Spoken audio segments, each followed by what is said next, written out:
The White House is weighing its next move against Iran after the latest round of U.S. Iran negotiations collapsed without a breakthrough, leaving diplomacy in tatters and raising the risk of a fresh escalation across the Middle East.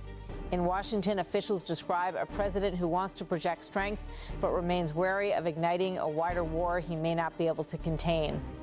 The options under review range from renewed military action, this time framed as limited strikes, to an aggressive tightening of economic pressure that could choke Iran's oil exports and squeeze the country's leadership through isolation at sea. At the center of the moment is President Donald Trump, now openly signaling impatience with talks that went nowhere, while insisting he still prefers a deal on terms he can sell as a decisive win. The dynamic has created an atmosphere of uncertainty. Iran is under mounting pressure. U.S. forces are shifting posture. Global markets are jittery, and Israel is quietly preparing for the possibility that the fragile calm won't hold. The diplomatic track unraveled after marathon talks in Islamabad, Pakistan, where Vice President J.D. Vance led the U.S. side in what became a high-stakes attempt to stabilize a precarious ceasefire and probe for a broader agreement. The discussions reportedly ran for roughly 21 hours and ended without a deal. Iranian officials accused Washington of overreach. U.S. officials accused Iran of refusing to make the concessions needed to remove the nuclear question from the table. The breakdown left the administration searching for a pressure tactic with immediate bite, something that looks forceful, doesn't require a long ground commitment, and forces Tehran to calculate the cost of dragging things out. That search produced the most dramatic development yet, a U.S. maritime move described by American officials as a blockade focused on Iran's ports and coastal areas. The administration says it is designed to disrupt Iran's economic lifelines while avoiding a direct shutdown of maritime traffic to other countries.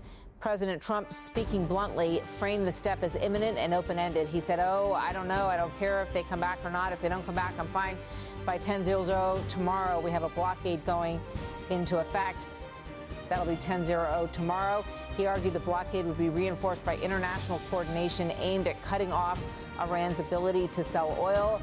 He said other nations are working so that Iran will not be able to sell oil, and that will be very effective. U.S. officials say the restrictions will apply broadly to vessels entering or leaving Iranian ports and coastal areas, but that transit through the Strait of Hormuz to non-Iranian ports will be allowed to continue. Still, even the suggestion of maritime enforcement in waters that handle a significant share of the world's energy traffic has already intensified anxiety in global markets. Oil prices have risen as traders assess how easily any new enforcement could spill over into the wider shipping lanes of the Persian Gulf and Gulf of Oman. Behind the scenes, administration officials have also been debating whether to resume direct military operations against Iran, according to reporting that describes internal discussions about how far the president is willing to go. The thrust of the deliberations limited strikes as a tool of coercion, enough to claim momentum and punish perceived defiance, but not so expansive that it locks the United States into an uncontrollable regional conflict. The president's language suggests he believes Iran is weakened and under extreme stress, militarily, economically, and politically, and that the United States can press its advantage without paying the price of an open-ended war. He said, I think Iran is in very bad shape. I think they're very desperate. We had a meeting that lasted 21 hours.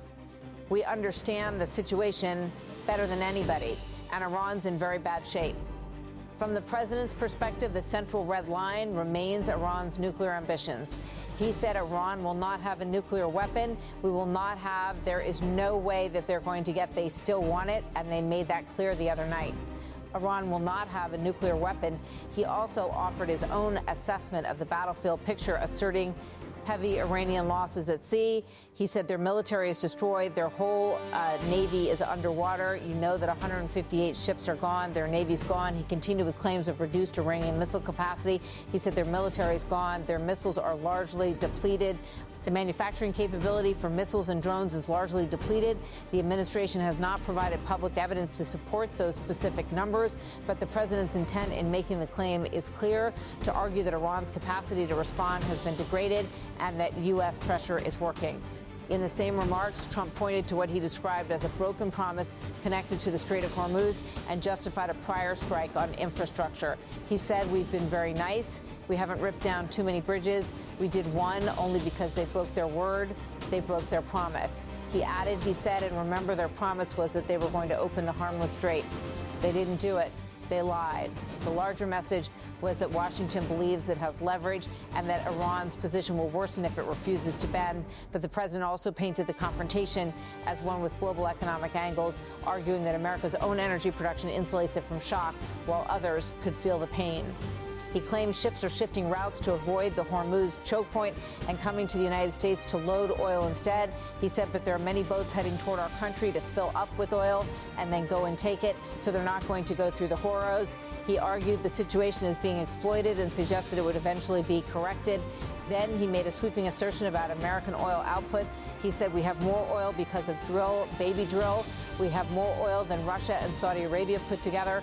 Pressed about whether he cares if Iran returns to the negotiating table, Trump doubled down on his indifference.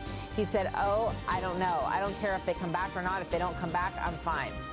He framed Iran as depleted and cornered and portrayed U.S. actions as restrained compared to what could be done. He also suggested that other countries are moving closer to the U.S. position, including by buying American oil. He said, yeah, they're coming up and they're helping. Yeah, we have many other countries that will be buying the oil from the United States. Even as the White House emphasizes leverage, officials privately acknowledge the risks of each option. Limited strikes can invite retaliation. A broader air campaign could drain U.S. munitions stockpiles and raise questions about sustainability. And a maritime blockade, especially one that is enforced in a tense operating environment, could trigger clashes at sea, miscalculations, or tit-for-tat escalation.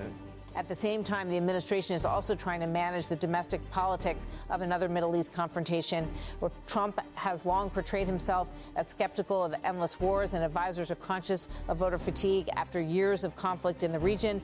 That is one reason the limited label matters. It signals toughness without promising a long commitment. Still, the gap between limited intent and uncontrolled reality can close fast in the Gulf. Iran, for its part, is showing no public sign of capitulation. It has endured years of sanctions, and its leadership has repeatedly framed resistance as a point of national sovereignty. Iranian officials have accused Washington of making demands they consider unrealistic, particularly on the nuclear issue, and have warned that pressure tactics will not force surrender. The collapse of the Islamabad talks also appears to have accelerated preparations by U.S. allies, most notably Israel, where defense officials have been reviewing the possibility that diplomacy is no longer a meaningful break on the conflict. In Israel, the military has moved toward heightened readiness, with senior leaders ordering forces to shorten response times and prepare for a sudden shift in the security situation. The Israeli defense establishment has been building and updating target lists, focusing on missile systems, launchers, and the networks that support and conceal them.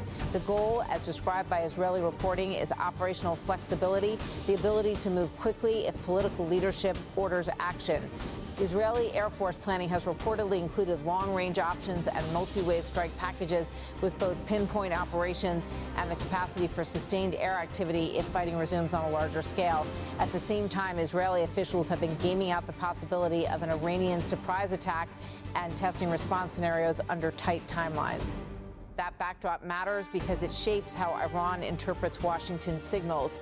A United States that appears ready to strike, combined with an Israel that appears ready to act, can look like a narrowing corridor of options, especially if Tehran believes its deterrence is being tested. Back in Washington, Trump has hinted that he still sees room for a deal, but only under conditions that fit his view of strength. His remarks blend confidence, threat, and dismissal, suggesting a negotiating posture that is less about compromise than about imposing terms after what he portrays as Iranian setbacks. He also offered a brief update about two pilots, saying they are recovering well. He said they are in very good shape and we're very proud of them, the two pilots. The administration has not, in that moment, provided broader detail about the incidents surrounding them, but the comment underlined that the conflict still involves direct human stakes and that operational losses or captures can quickly become political flashpoints. In another moment that drew attention, Trump widened his criticisms beyond Iran and turned to the Vatican's leadership, intensifying a feud that has become a headline in its own right. He complained about Pope Leo, describing him as permissive on crime and insufficiently supportive of a hard line against nuclear proliferation. He said, I don't think he's doing a very good job. He added, he said, I don't like it. I don't like a pope that's going to say that it's okay to have a nuclear weapon. And he sharpened it further. He said, I don't like it. I'm not a big fan of Pope Leo. He's a very liberal person. The Vatican has defended its calls for peace and reconciliation, while Trump's allies have largely framed the dispute as part of a broader culture and security argument, one that merges domestic crime rhetoric with foreign policy messaging. Trump also voiced renewed frustration with NATO, arguing the alliance did not do enough for the United States during the Iran crisis and suggesting U.S. commitments could face scrutiny. He said, but I'm very disappointed in NATO. They didn't do that. They weren't there for us. We pay trillions of dollars for NATO, and they weren't there for us. He continued, he said, I think that's going to be under very serious examination. Taken together, the remarks paint a picture of a president trying to reshape the conflict on his terms, ratcheting pressure on Iran, warning allies that U.S. protection is not unconditional, and projecting confidence that American power, military and economic, can compel outcomes quickly. But the situation on the ground remains volatile, and each decision carries second-order consequences. If a blockade is enforced aggressively, Iran could respond through asymmetric means, harassment at sea, proxy attacks, or cyber operations designed to raise the cost while staying below the threshold of a direct conventional war. If Washington proceeds with limited strikes, Tehran could calculate that it must respond visibly to preserve deterrence, increasing the risk of escalation. And if diplomacy is truly in ruins, as officials now fear, then the region may be entering a new phase where coercion replaces negotiation and where miscalculation becomes the most dangerous variable. For now, the administration's approach is built around the idea that Iran is weaker than it admits, that pressure can deliver a concession, and that the United States can manage escalation without being trapped by it. Trump's own words capture that posture: confident, dismissive of the negotiating process, and determined to keep the confrontation on a tight leash while still holding the option to strike. Whether that balance is sustainable in a region where conflicts rarely stay limited for long is the question hanging over the Gulf as the blockade deadline arrives and the next moves are set.